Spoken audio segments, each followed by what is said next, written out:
यह आदमी एक सीक्रेट मिशन पर आता है और देखता है कि पहले से ही कई अन्य लोग हैं जो बिल्कुल उसके जैसे दिखते हैं। ऐसे में व्यक्ति खतरे में पड़ जाता है। बाद में उसे पता चला कि शहर के एक बड़े वैज्ञानिक ने मानव क्लोन बनाकर लोगों के खिलाफ एक भयानक साजिश रच रहा है। उसके बाद दुनिया में ऐसी घटना होने लगी, आप कल्पना भी नहीं कर सकते। जी हाँ, आज हम 2019 में रिलीज हुई फिल्म जेमिनी मैन देखने जा रहे हैं। कहानी शुरुआत होती है हेनरी नाम का एक स्नाइपर शूटर से। वो इतना कुशल है कि कई मील दूर से भी अपने लक्ष्य को मार गिरा सकता है। तो आज वह जिसे मारने आया था वो एक भयानक माफिया था। वह आदमी ट्रेन से कहीं जा रहा है। अब आगे बढ़ते हुए हेनरी को उस आदमी को मारना होगा। भले ही ट्रेन इतनी तेज चल रही थी, हेनरी ने बंदूक तान दी, लेकिन जैसे ही वो गोली चलाने वाला होता है, एक छोटी लड़की उस आदमी के पास आती है। इसलिए हेनरी अब गोली नहीं चला सकता। लेकिन जैसे ही वो छोटी लड़की चली जाती है, हेनरी बिल्कुल सही समय पर गोली चला देती है और वो अपने लक्ष्य को एक ही गोली से खत्म कर देता है। हर बार की तरह इस बार भी यह मिशन हेनरी ने सफलतापूर्वक पूरा कर लिया है। लेकिन अब उनकी उम्र लगभग 51 साल हो चुकी है। इसलिए वह सोचता है कि अब वो बूढ़ा हो गया है, उसे मानसिक शांति की जरूरत है। इसी बीच हेनरी का मैनेजर उससे मिलने आता है। इस लड़के का नाम डेल है। इधर हेनरी ने अपने मैनेजर से कहा कि वह अब रिटायर होना चाहता है, लेकिन उसके मैनेजर ने उसे अब रिटायर होने से मना कर दिया क्योंकि वो अभी भी हेनरी के माध्यम से बहुत से लोगों को मारना चाहता है। लेकिन हेनरी ने उसे सूचित किया कि उसने फैसला कर लिया है कि वो अब इस तरह लोगों को नहीं मार सकता, इसलिए वो रिटायर होना चाहता है। फिर पता चलता है कि हेनरी जिस एजेंसी के लिए काम करता था, उसने हेनरी पर नजर रखने के लिए एक स्पाइक को लगा दी थी जो हेनरी की हर हरकत पर नजर रखती थी। दूसरी ओर डेल के साथ बात करने के बाद हेनरी अपने एक पुराने दोस्त जैक से मिलने के लिए जाता है। दरअसल जैक एक समय में हेनरी के साथ इस एजेंसी में काम करता था। तो वहां जाकर जैक हेनरी को एक आदमी की तस्वीर दिखाता है। वास्तव में यह वही माफिया आदमी था जिसे हेनरी ने पिछले दिनों मार डाला था। जैक हेनरी से पूछता है कि क्या वह इस आदमी को जानता है। हेनरी ने बताया कि उसने कल एजेंसी के आदेश का पालन किया और इस आदमी को मार डाला क्योंकि यह आदमी बहुत खतरनाक माफिया था। लेकिन जैक ने उससे कहा कि यह सरासर झूठ है। ये आदमी कोई माफिया नहीं बल्कि एक बायोलॉजिस्ट साइंटिस्ट है। वो लगभग 30 वर्षों से अमेरिका के लिए काम कर रहे हैं और उन्हें अपने काम के लिए कई पुरस्कार मिले हैं। और पिछले कुछ दिनों से वह कैंसर मरीजों के लिए दवा बनाने की कोशिश कर रहे थे। हेनरी फिर जैक से पूछता है कि उसे ये जानकारी किसने दी। जैक ने उसे बताया कि यूरी नाम के उसके एक दोस्त ने उसे ये सब बताया था। जैक की बातें सुनकर वह हैरान रह गया। वो समझ नहीं पा रहे हैं कि उनकी एजेंसी इतने महान वैज्ञानिक की हत्या का आदेश क्यों देगी। तभी हेनरी ने ऊपर उड़ते हुए एक ड्रोन को देखा जिसकी मदद से उन पर नजर रखी जा रही थी। ये देखकर हेनरी को एहसास हुआ कि शायद कोई उस पर नजर रख रहा है। इसलिए उसने तुरंत जैक से विदा ली और जहाज पर वापस लौट आया। इसलिए जब हेनरी बोर्ड पर वापस आ रहा था तो उसे उस बोर्ड पर एक माइक्रोफोन मिला। ये देखकर उसे यकीन हो जाता है कि एजेंसी उस पर नजर रख रही है। वहीं दूसरी ओर जेमिनी एजेंसी के लोगों को दिखाया गया है जो हेनरी पर नजर रख रहे थे। उन्हें पता चल गया था कि बायोलॉजिस्ट साइंटिस्ट के बारे में हेनरी सब कुछ जान लिया है। इसलिए अब उन्होंने हेनरी को मारने का फैसला किया। दूसरी ओर जेमिनी एजेंसी के हेड क्ले फेरिस को दिखाया गया है जो हेनरी पर नजर रख रहा था। जेमिनी दरअसल एक खुफिया एजेंसी है और हेनरी इसी एजेंसी के लिए काम करते थे। इस बीच क्ले फेरिस को पता चलता है कि हेनरी ने बायोलॉजिस्ट साइंटिस्ट के बारे में सब कुछ जान लिया है। तब फिर उसने हेनरी को मारने का फैसला किया। इसलिए क्ले फेरिस डीआई के पास गया और हेनरी को मारने की अनुमति मांगी, लेकिन डीआई हेड उसे इजाजत नहीं देते। इसके बजाय वो कहता है कि हेनरी को मारना उसकी जिम्मेदारी है। इसलिए फेरिस को इस मामले में कुछ भी करने से मना करता है। इस बीच हेनरी को एहसास हुआ कि डीआई ने उस पर नजर रखना शुरू कर दिया है। इसलिए वह जहाज पर मिले माइक्रोफोन को डैनी नाम की लड़की के पास ले आया। दरअसल डैनी यहाँ बोर्ड चलाने का प्रभारी है, लेकिन वो गुप्त रूप से हेनरी पर नजर रखता है। हेनरी को यह नहीं पता था, लेकिन जब हेनरी को बोर्ड पर माइक्रोफोन मिला तो उसे डैनी पर संदेह हुआ। उसे एहसास होता है कि डैनी को उस पर नजर रखने के लिए भेजा गया है। थोड़ी देर बाद हेनरी फिर से डैनी से मिलता है और उसके बारे में सारी जानकारी इकट्ठा करके उसके सामने रखता है। ये देखकर डैनी बहुत हैरान हुए। उसे आश्चर्य हुआ कि हेनरी को उसके बारे में ये सब कैसे पता चला। हेनरी फिर कहता है कि वह उसके बारे में अधिक जानता है। तब डैनी ने हेनरी से हार मान ली और उसे बताया कि उसे डीआई ने उस पर नजर रखने के लिए भेजा है। दूसरी ओर हम देखते हैं कि जैक के फोन पर अचानक उसकी पत्नी का कॉल आता है। दरअसल उस वक्त जैक की पत्नी बाहर थी और इधर जैक कमरे के अंदर बैठकर शराब पी रहा था। जैक अपनी पत्नी का फोन देखता है और बंदूक लेकर बाहर जाने ही वाला होता है कि तभी DI एजेंसी द्वारा भेजा गया एक गुंडा आता है और उस पर हमला कर देता है। वह आदमी काफी देर तक जैक से लड़ता रहता है, लेकिन अंत में वह आदमी जैक और उसकी पत्नी को मार देता है। इस समय तक हेनरी घर आ चुका था, लेकिन इसी बीच उनके फोन पर एक नोटिफिकेशन आता है। ये देखकर हेनरी को एहसास हुआ कि कोई उसके कमरे के आसपास घुस आया है। दरअसल हेनरी को पहले से ही पता था कि उसकी एजेंसी उसे मारने के लिए किसी को जरूर भेजेगी, क्योंकि उन्हें पिछले मिशन के पीछे का सच पता चल गया था। जैसे ही हेनरी को पता चला, वो अपने घर के अंदर एक गुप्त स्थान पर छिप गया और तुरंत अपने दोस्त को फोन करके सावधान किया। लेकिन जब तक हम उस दिशा में देखते तब तक बहुत देर हो चुकी थी। उन्होंने उसके दोस्त पर हमला किया और उसे भी मार डाला। हेनरी फोन के दूसरी तरफ सब कुछ सुन सकता था। हेनरी इतनी नृशंस हत्या से क्रोधित हो गए। वो अपने दोस्तों के लिए काफी इमोशनल हो जाते हैं, इसलिए वो उनसे बदला लेने का फैसला करता है और फिर हेनरी और उन लोगों के बीच मुख्य लड़ाई शुरू हुई। हेनरी ने यहाँ उन सभी को बहुत सी युक्तियों से मार डाला, क्योंकि वो पहले से ही एक प्रोफेशनल फाइटर था। तो फिर वो सीधे डैनी के पास जाता है, लेकिन दूसरी तरफ डैनी को नहीं पता होता है कि वे एजेंसियां हेनरी को मारने के लिए इतनी योजना बना रही हैं। फिर हेनरी उसे सब कुछ बताता है और उसे ये भी बताया कि वह भी एजेंसी का अगला निशाना हो सकता है। इसी बीच एजेंसी द्वारा भेजा गया एक आदमी डैनी पर हमला कर देता है, लेकिन डैनी किसी तरह उसे मारने में कामयाब हो जाता है। इसलिए हेनरी ने मदद के लिए अपने दोस्त बैरन को कॉल किया।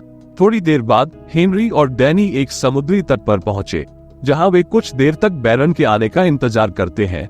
थोड़ी देर बाद बैरन आ गया और वे दोनों बैरन के साथ कोलंबिया में बैरन के घर चले जाते हैं और वहीं वे यूरी से मिलने का मौका तलाशने लगा। तो फिर हेनरी ने अपने मैनेजर डेल को ये पता लगाने के लिए फोन किया कि उस एजेंसी के लोग उसे मारने की कोशिश क्यों कर रहे हैं। डेल ने उसे बताया कि वह उनके काम में शामिल नहीं है। हेनरी उससे पूछता है कि एजेंसी के लोगों ने उसे जीव विज्ञानी के बारे में गलत जानकारी क्यों दी। डेल इस बारे में उसे कुछ भी नहीं बताना चाहता। इससे हेनरी मैनेजर से बहुत नाराज हो गए। फिर पता चलता है कि क्लेफेरस हेनरी को मारने के लिए एक अत्यधिक कुशल एजेंट भेजता है। इसी बीच हेनरी को अचानक अपने आसपास किसी शूटर की मौजूदगी का एहसास हुआ। फिर हेनरी बिना किसी से कुछ कहे बाहर आ गया। जब एजेंट फाइनली हेनरी के सामने आया तो हेनरी ने देखा कि वो लड़का बिल्कुल उसके जैसा दिखता था। चूंकि कहानी में इस लड़के को कोई नाम नहीं दिया गया है, इसलिए समझने में आसानी के लिए हम उसे जूनियर कहेंगे। हेनरी लड़के को पकड़ने की कोशिश करता है और इस तरह उनके बीच लुका छिपी की लड़ाई शुरू हो जाती है। लेकिन एक मौके पर पुलिस ने हेनरी को पकड़ लिया और एन मौके पर जूनियर वहां से भाग निकला। फिर डैनी ने एक दोस्त की मदद से किसी तरह हेनरी को पुलिस के हाथ से छुड़ाया। तो फिर वे तीनों बुडापेस्ट के लिए रवाना हो गए। लेकिन विमान में डैनी ने हेनरी से पूछा कि क्या उसके कोई बेटा या बेटी है। हेनरी ने बताया कि उसने कभी शादी नहीं की। इससे डैनी को आश्चर्य होता है, क्योंकि जिस लड़के से हेनरी आज लड़ाई की वो बिल्कुल हेनरी जैसा दिखता था और इसीलिए डैनी को शक हुआ कि यह लड़का हेनरी का बेटा हो सकता है। दूसरी ओर हम क्लेवरिस और जूनियर नाम के एजेंट को देखते हैं। जूनियर वास्तव में क्लेवरिस का बेटा है। जूनियर क्लेवरिस को पूछते हैं कि जिस व्यक्ति से मैंने आज लड़ाई की उसकी असली पहचान क्या है, वो मुझसे कहीं बेहतर तरीके से लड़ सकता है। क्लेवरिस ने उसे सांत्वना देते हुए कहा कि सच तो ये है कि तुम उससे बेहतर फाइटर हो। फिर हम क्लेवरिस और जूनियर की एक तस्वीर देखते हैं। इससे ये पता चलता है कि जूनियर क्लेवरिस का गोद लिया हुआ बच्चा है। आगे हम जेमिनाई एजेंसी का प्रशिक्षण केंद्र देखते हैं, जहां हमें पता चलता है कि क्लेवरिस एक ऐसी टीम बनाना चाहता है जिसमें कोई फीलिंग्स ना हो। यहाँ क्लेवरिस जूनियर को आदेश देता है, बुडापेस्ट जाओ और किसी भी कीमत पर हेनरी को मार डालो, ताकि हेनरी वैज्ञानिक की हत्या के बारे में किसी को न बता सके। इस बीच हेनरी और जूनियर के डीएनए नमूनों का परीक्षण करने के लिए डैनी एक लैब में जाता है। परीक्षण के माध्यम से डैनी को पता चला कि जूनियर और हेनरी का डीएनए एक ही है। जब डैनी वापस आकर हेनरी को पूरी बात बताता है तो हेनरी हैरान रह जाता है। उसे आश्चर्य है कि उनकी एजेंसी उसके डीएनए के क्लोन क्यों बना रही है या उनका वास्तविक उद्देश्य क्या है। तब डैनी कहते हैं कि आप उस एजेंसी के सबसे अच्छे फाइटर हैं। यही कारण है कि वे किसी भी तरह आपका क्लोन रखना चाहते हैं। बाद में हेनरी यूरी से मिलने आता है। यहाँ यूरी हेनरी को कहता है कि आपकी असाधारण लड़ने की क्षमता के कारण आपका डीएनए क्लोन किया गया है। हेनरी ने उससे फिर पूछा, तो फिर उन्होंने बायोलॉजिस्ट साइंटिस्ट को उन्हें मारने के लिए क्यों भेजा था? So not a danger person. Yuri का कहना है, उस वैज्ञानिक ने जेनेटिकली मॉडिफाइड ह्यूमन डीएनए की खोज की थी, जिसके जरिए सबसे चतुर और मजबूत सेनाओं का क्लोन बनाया जा सकता था। लेकिन इस मामले पर क्लेवरिस का दृष्टिकोण थोड़ा अलग था। वो इसके बजाय मॉन्स्टर बनाना चाहता था। लेकिन वैज्ञानिक इस मामले में उनकी मदद नहीं करना चाहते थे, क्योंकि वह जानता था कि क्लेवरिस इस शक्तिशाली डीएनए से पूरी दुनिया को नष्ट कर सकता है। दूसरी ओर डैनी हेनरी से कहता है कि यदि आप क्लेवरिस को खत्म करना चाहते हैं तो आपको पहले उस लड़के से मिलना चाहिए। तो फिर योजना के अनुसार हेनरी ने डीआई के प्रमुख को फोन करके कहा कि उसने डैनी का अपहरण कर लिया है और यदि वे डैनी को वापस लाना चाहते हैं तो उन्हें एजेंसी के सबसे मजबूत फाइटर को भेजना होगा।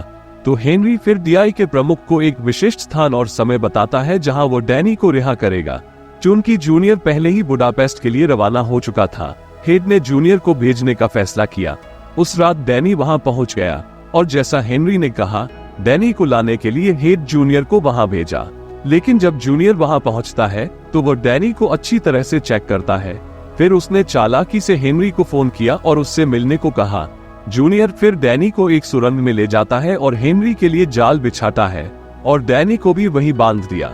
जब हेनरी सुरंग में प्रवेश करता है तो जूनियर बम विस्फोट कर देता है, लेकिन हेनरी किसी तरह बच गए और जूनियर को पकड़ लिया। फिर हेनरी उससे कहता है कि वो उसकी एक प्रति मात्र है, लेकिन जूनियर को हेनरी की बात पर बिल्कुल भी विश्वास नहीं हुआ। यहीं से उनके बीच जबरदस्त लड़ाई शुरू हो जाती है। जैसे ही जूनियर हेनरी को मारने वाला था, डैनी वहां आ गया और जूनियर को गोली मारकर घायल कर देता है और अंत में हेनरी बच जाता है। जूनियर फिर क्लेवरिस के पास गया और उससे सच्चाई बताने को कहा, लेकिन क्लेवरिस ने फिर उससे झूठ बोला कि वो उसका असली बेटा है। दूसरी ओर हम देखते हैं कि हेनरी अपनी टीम के साथ जॉर्जिया पहुंच गया है, लेकिन हैरानी की बात यह है कि जूनियर वहां पहले से ही मौजूद था। वो मौके का फायदा उठाकर बंदूक से दूर से हेनरी को मधुमक्खी जैसा पदार्थ इंजेक्ट कर देता है, बस ये देखने के लिए कि क्या उसे इससे एलर्जी है। और परिणाम स्वरूप जब हेनरी एक सच्ची एलर्जी के कारण लड़खड़ाने लगा तो जूनियर को पूरा यकीन हो गया कि हेनरी उसे सच बता रहा था। वो वास्तव में हेनरी की प्रतिकृति है। इसके बाद जूनियर माफी मांगने के लिए हेनरी के पास जाता है और उससे ट्रैकिंग डिवाइस को अपने शरीर से हटाने के लिए कहता है। उनका कहना है कि एजेंसी ने करीब 3 साल पहले उनके शरीर में एक ट्रैकिंग डिवाइस लगा दिया था। यहाँ उन दोनों ने फैसला किया कि वे अब क्लेवरिस से निपटेंगे। तो फिर जब वे क्लेवरिस के पास जाने के लिए निकले, तभी जूनियर के फोन पर क्लेवरिस का फोन आता है। क्लेवरिस उससे पूछती है कि क्या वो अब हेनरी के साथ है। क्लेवरिस जूनियर को हेनरी से दूर रहने के लिए कहता है, क्योंकि उसके आदमी किसी भी समय हेनरी को मार सकते हैं। इसी बीच क्लेवरिस के लोग पहुंचे और उनकी कार पर मिसाइल दाग दी, लेकिन वे सभी किसी तरह बच गए बैरन को छोड़कर। परिणाम स्वरूप बैरन की वही मृत्यु हो गई। दूसरी ओर जूनियर क्लेवरिस के पास जाता है और उससे हेनरी को न मारने की विनती करता है। इस बीच हेनरी और डैनी घायल हो गए और उनकी हालत खराब हो गई और उस समय जूनियर क्लेवरिस को घायल कर दिया और उसे बेहोश कर दिया और उधर पैर में गोली लगने से डैनी की हालत बिगड़ गई। इस बीच क्लेवरिस के आदमी डैनी और हेनरी को मारने के लिए पहुंचते हैं, लेकिन तभी जूनियर वहां आ जाता है और वो उन लोगों को उल्टा ही मार देता है। इस बीच क्लेवरिस को होश आ गया। फिर वो उन्हें मारने के लिए अपने दूसरे एजेंटों को भेजता है। उस व्यक्ति ने बुलेट प्रूफ सूट पहना हुआ था, लेकिन अंततः वे उस पर काबू पाने में कामयाब रहे। और जब हेनरी ने उस आदमी का मुखौटा हटाया तो उन्होंने देखा कि यह हेनरी का दूसरा वर्जन था। तभी वहां क्लेवरिस आ गया और हेनरी को बताता है कि वो हेनरी के क्लोनों से जेनेटिकली मॉडिफाइड आर्मी के मदद से दुनिया को आबाद करने जा रहा है। ये सुनकर हेनरी बहुत क्रोधित हो गया और उसने क्लेवरिस को वहीं मार डाला। फिर वो डेल के पास जाता है और उसे बताता है कि उसने उस लैबोरेटरी को पूरी तरह से नष्ट कर दिया है जहां वे इतने लंबे समय से हेनरी की क्लोन बना रहे थे। फिर 6 महीने बाद का सीन दिखाया जाता है, जहां हेनरी डैनी से मिलता है और उसे उसकी प्रमोशन पर बधाई देता है। वहीं दूसरी ओर हम जूनियर को एक यूनिवर्सिटी में पढ़ते हुए देखते हैं। इसके बाद हेनरी उसे एक पासपोर्ट और आइडेंटिटी कार्ड देता है, जहां उसकी एक अलग पहचान बन जाती है। और यहीं इस कहानी का अंत हो जाता है।